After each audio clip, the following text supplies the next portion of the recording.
अस्सलामुअलैकुम guys, welcome back to my YouTube channel quick learning with Noor. आज के lecture में हम जुल्फ़िकार घोष के novel the murder of Aziz Khan की चैप्टर वाइज डिटेल्ड समरी को कवर करेंगे। सबसे पहले नॉवल का ओवरव्यू दिया जाता है, जिसमें जुल्फ़िकार घोष ये बताते हैं कि वो पाकिस्तान में टूर पर आए थे, क्योंकि वो एक जर्नलिस्ट थे और पाकिस्तान वर्सेज इंग्लैंड सीरीज को कवर करने के लिए वो पाकिस्तान आए थे। और जुल्फ़िकार घोष ये भी बताते हैं कि जब उन्होंने पाकिस्तान का टूर लिया था तो अजीज खान का कैरेक्टर किस तरह उनके माइंड में आया था। बेसिकली नॉवल के ओवरव्यू में ये बताया जाता है कि जुल्फ़िकार घोष ने novel the murder of Aziz Khan को क्यों लिखा। नॉवल के ओवरव्यू को डिस्कस करने के बाद फाइनली अब हम नॉवल की चैप्टर वाइज डिटेल समरी को कवर करने लगे हैं। Novel the murder of Aziz Khan को 4 चैप्टर्स में डिवाइड किया गया है, जिसमें फर्स्ट चैप्टर का नाम आर्ग्यूमेंट है। आर्ग्यूमेंट का मतलब सिर्फ बहस करना ही नहीं बल्कि डिस्कशन या डिसीजन लेना भी होता है। चैप्टर फर्स्ट में ये बताया जाएगा कि अकरम शाह ने अपने ब्रदर्स के साथ किन किन मैटर्स पर डिस्कशन की और शाह फैमिली के लीडिंग मेंबर अकरम शाह ने अपनी लाइफ में कौन कौन से डिसीजंस लिए। चैप्टर फर्स्ट में ये बताया जाता है कि सब कॉन्टिनेंट की पार्टीशन के बाद अकरम शाह ने मुंबई से माइग्रेट करके कालापुर आ गया। कालापुर पंजाब में एक रूरल यानी कि देहाती एरिया है। पाकिस्तान में उस वक्त मार्शल लॉ जारी था, पॉलिटिकल सिचुएशन भी बहुत ज्यादा खराब थी और फैक्ट्रियां लगाने वाले लोगों की जरूरियात की चीजों को बड़े महंगे दामों पर बेच रहे थे। अकरम शाह कालापुर में ये ऑब्जर्व करता है कि यहाँ तो सिर्फ सब्जा ही सब्जा और हरियाली है और इसके अलावा उसे हर तरफ रुई के खेत लहलहाते हुए नजर आते हैं। फिर वो ये डिसीजन लेता है कि वो कालापुर में रहने वाले सारे लोगों की जमीन को खरीदकर यहाँ पर अपना बिजनेस शुरू करेगा। वो किसी तरह से 5 लाख रुपए का इंतजाम करता है और सब लोगों से उनके रुई के खेत खरीद लेता है।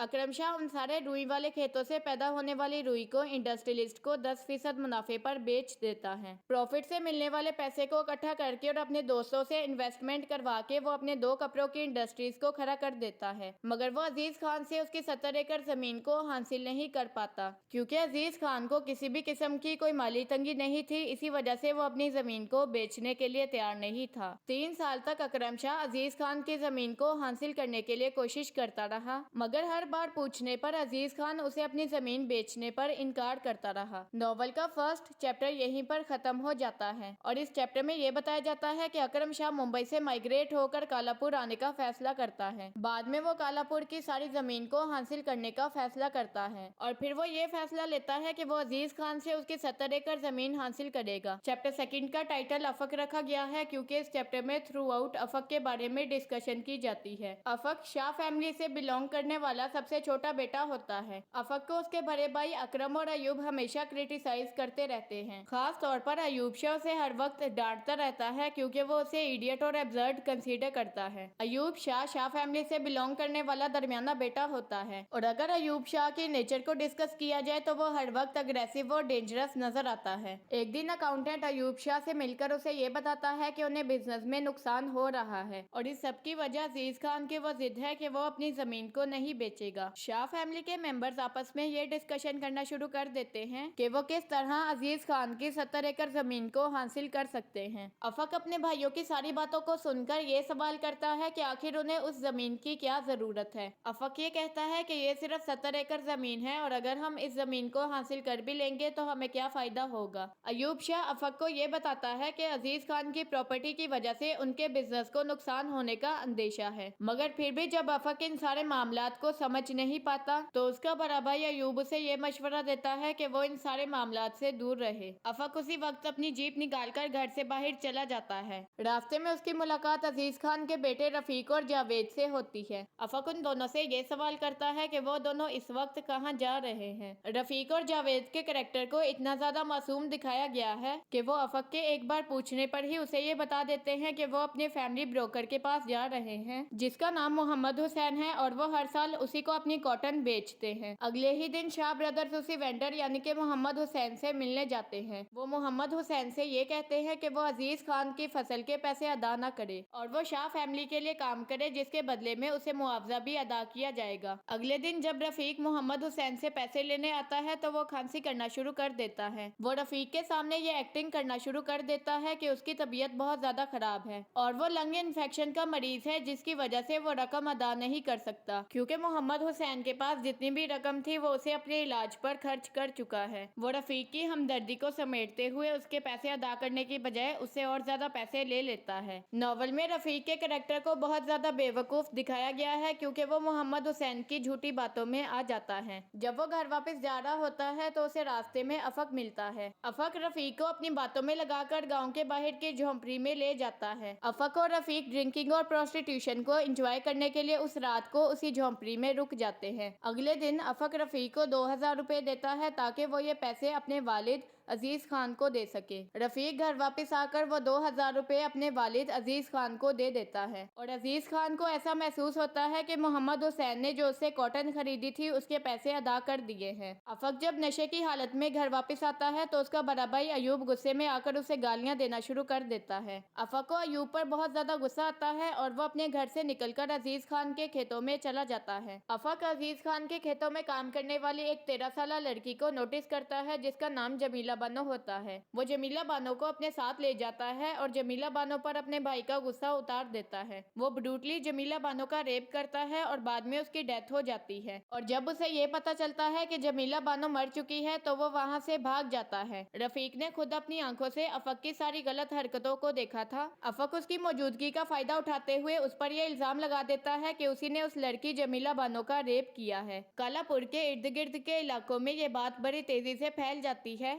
कि अजीज खान के खेतों में किसी लड़की का रेप और कत्ल हुआ है। अफक अपने भाइयों के सपोर्ट और फैमिली इन्फ्लुएंस को यूज करते हुए कालापुर से फरार होकर इंग्लैंड चला जाता है, जबकि रफीक के बेकसूर होने के बावजूद पुलिस उसे पकड़ लेती है और रफीक के खिलाफ इतना ज्यादा सीरियस केस होने की वजह से बाद में उसे फांसी की सजा भी दे दी जाती है। शाह फैमिली का मिलिट्री के साथ कनेक्शन होता है, इसी वजह से अफक को कोई भी कुछ नहीं कहता। अफक इंग्लैंड जाकर बहुत ज्यादा अमीर हो जाता है और वो अपनी जिंदगी ऐशो अशरत से गुजारता है। यहीं पर सेकंड चैप्टर खत्म हो जाता है और इसके बाद थर्ड चैप्टर स्टार्ट होता है। थर्ड चैप्टर का टाइटल जावेद रखा गया है क्योंकि इस चैप्टर में जावेद की लाइफ पर फोकस किया जाता है। अजीज खान की वाइफ जकिया को किडनी प्रॉब्लम होता है और इसी बीमारी के इलाज के लिए उसे एक माहिर डॉक्टर के पास ले जाया जाता है। जकिया एक कामयाब किडनी ट्रांसप्लांट के बाद अपने घर वापस आती है। अजीज खान फैमिली प्रॉब्लम्स की वजह से इतना ज्यादा डिप्रेस हो जाता है कि वो ये भी भूल जाता है कि उसने मोहम्मद हुसैन से अपनी कॉटन के बदले में पैसे लेने हैं। वो अपने बेटे जावेद को मोहम्मद हुसैन के पास उधार लेने भेजता है ताकि वो अपने कर्जों को अदा कर सके। जब वो मोहम्मद हुसैन के पास जाता है तो वो दोबारा से खांसी करना शुरू कर देता है। मोहम्मद हुसैन का ये ख्याल था कि जावेद उसे बेची गई कॉटन के पैसे लेने आया है, मगर अपने हक के पैसे वापस लेने की बजाय जावेद उसे उधार मांगना शुरू कर देता है। हुसैन को ये ख्याल आता है कि शायद अजीज खान अपने पैसों को भूल चुका है क्योंकि उसे बहुत सारे फैमिली प्रॉब्लम्स को फेस करना पड़ा है और रफीक की डेथ भी हो चुकी है। हुसैन उसे पैसे तो दे देता है मगर उसे एक एग्रीमेंट भी साइन करवाता है कि अगर वो वक्त पर उसकी रकम अदा नहीं करेगा तो 70 एकड़ जमीन का मालिक हुसैन बन जाएगा। जावेद कुछ भी सोचे समझे बगैर एग्रीमेंट पर साइन कर देता है। जब जावेद घर वापस जा रहा होता है तो कुछ डाकू लूटमार करके उससे सारे पैसे छीन लेते हैं और इसी हाथापाई और लड़ाई झगड़े के दौरान जावेद मर जाता है। दूसरी तरफ शाह फैमिली में ये दिखाया जाता है कि रजिया का अपने ही देवर अफक के साथ एक्स्ट्रा मैरिटल अफेयर है। अयूब की बीवी रजिया अफक से मिलने के लिए इंग्लैंड चली जाती है। रजिया को थोड़े दिनों तक अफक के साथ रहने के बाद ये रियलाइज हो जाता है कि अफक की जिंदगी में उसकी कोई भी वैल्यू नहीं है। वो अफक के कोल्ड बिहेवियर को ऑब्जर्व करने के बाद पाकिस्तान वापस आ जाती है। अकरम शाह बांग्लादेश में अपनी नई सौंफ फैक्ट्री का इफ्तिताह करके वापस आता है। अकरम अयूब को इस बात पर फोर्स करता है कि उसे बांग्लादेश में जाकर उस फैक्ट्री को चलाना चाहिए, मगर अयूब अकरम शाह की इस बात को मानने से इनकार कर देता है। अयूब को ऐसा फील होता है कि उसका बड़ा भाई अकरम उन्हें धोखा देने की कोशिश कर रहा है। इसी वजह से वो अकरम की जिंदगी का सबसे बड़ा राज सबके सामने खोल कर रख देता है कि जरीना उसी की बेटी है। और इसके बाद नॉवल का थर्ड चैप्टर भी खत्म हो जाता है। नॉवल के फोर्थ चैप्टर में ये बताया जाता है कि जावेद की मौत और जमीन के छिन जाने के गम में अजीज खान की बीवी जकिया की डेथ हो जाती है। शाह ब्रदर्स अजीज खान के खेतों पर हमला कर देते हैं क्योंकि मोहम्मद हुसैन अजीज खान का कर्जा अदा नहीं कर पाता और अजीज खान के बेटे जावेद के मोहम्मद हुसैन के साथ किए गए कॉन्ट्रैक्ट के मुताबिक ऑटोमेटिकली सारी जमीन मोहम्मद हुसैन के नाम हो जाती है। जब अजीज खान के लिए सारे दर बंद हो जाते हैं तो वो अपने कजन शाहिद से मिलने के लिए लाहौर जाता है। अजीज खान ये उम्मीद करता है कि शाहिद और पुलिस की मदद से वो अपने खेतों को वापस हासिल करने में कामयाब हो जाएगा, मगर जब अजीज खान अपने कजन शाहिद के साथ लाहौर के एक पुलिस स्टेशन में जाता है तो उस थाने का पुलिस ऑफिसर अजीज खान की बहुत ज्यादा इंसल्ट करता है। अजीज खान मायूसी की हालत में अपने घर कालापुर वापस आ जाता है, जहाँ पर वो ये देखता है कि शाह इंडस्ट्रीज की मशीन उसके खेतों में काम कर रही है। मोहम्मद हुसैन अजीज खान की सारी जमीन को शाह फैमिली को बेच देता है। ये सब अजीज खान से बर्दाश्त नहीं हो पाता और वो शदीद डिप्रेशन की हालत में अपने घर को छोड़कर सुसाइड करने चला जाता है। अजीज खान की सुसाइड पर ही ये नॉवल खत्म हो जाता है। आज के लेक्चर में हमने novel the murder of Aziz Khan by Zulfikar Ghosh की चैप्टर वाइज डिटेल्ड समरी को कवर कर लिया है। नेक्स्ट लेक्चर में हम इस novel the murder of Aziz Khan by Zulfikar Ghosh को भी वाइंड अप कर देंगे।